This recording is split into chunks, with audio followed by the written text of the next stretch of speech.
नांदेडच्या बिलोली तालुक्यातील लोहगाव येथे मागील काही दिवसांपासून वानरांनी उच्छाद मांडून अनेक नागरिकांना चावा घेतला होता। या हिंसक वानरांना गुरुवारी वन विभागाच्या रेस्क्यू टीमने जेरबंद केले।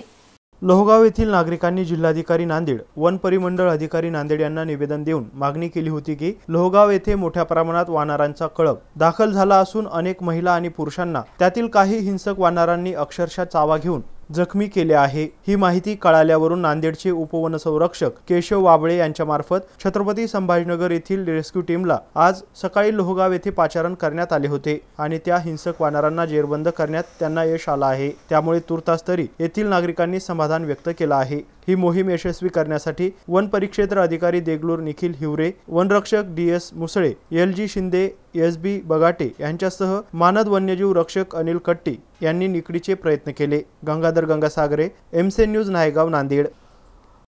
आपलं नाव सांगा सुरुवातीला। मी निखिल हिवरे, वन परिक्षेत्र अधिकारी देगलूर। मागे मोठे 3-4 महिन्याखाली एकदा असंच एक अटॅक झाला, त्यावेळेस आम्ही एक वन्य रेस्क्यू केलं होतं।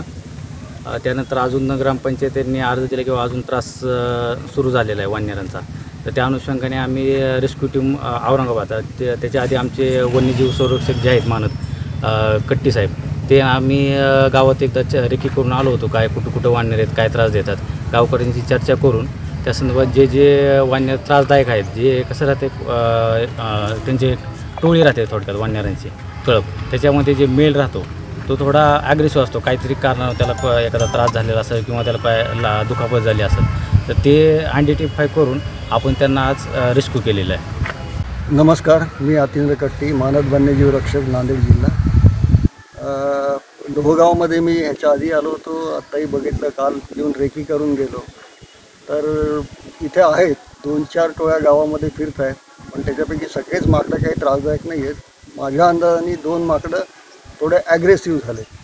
आता हे ॲग्रेसिव्ह होण्याचं कारण काय असतं की आपण एक बोट त्यांच्याकडे दाखवतो तर 3 बोटं आपल्याकडे असतात। ह्याच्यात मॅक्झिमम चूक माणसांकडनंच होते। युजली काय होतं की काही कारण असतो, आपण त्याला मारतो किंवा त्यांच्या पिल्लांना त्रास देतो, त्याच्यामुळे मग त्यांच्या डोक्यात एक चीड निर्माण होते आणि मग ती चीड निर्माण झाली की ती अशा प्रकारे बाहेर पडायला लागते। आणि मग एकदा त्यांना सवय झाली, त्यांना समजलं की काय मला यांच्यापासून काही भीती नाही आहे, तर मग प्रॉब्लेम वाढत जातो। काय करतो आपण की वन्य प्राण्याला, कोणत्याच वन्य प्राण्याला खाऊ घालणं हा गुन्हा आहे, त्याला बेटिंग म्हणतो आपण। लोक काय करतात की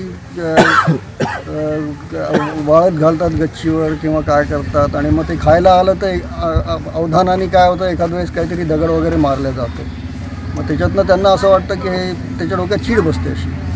मग चीड बसली की ते मग माणसावर अटॅक करायला लागतात। काय असतं की तुम्हाला जितकी वन्य प्राण्याची भीती वाटते तितकीच वन्य प्राण्यालाही आपली भीती वाटत असते। युजली हे भीती ही दोघांमधली निघून गेली की मग असे प्रकार घडायला लागतात। तर माझं गावकऱ्यांना सांगणं आहे की तुम्ही त्यांच्याकडे दुर्लक्ष करा, त्यांना खायला वगैरे देऊ नका, त्यांना मारू तर अजिबात नका, किंवा त्यांना पळवून लावणे किंवा बाकीच्या काही गोष्टी करणे असं करू नका।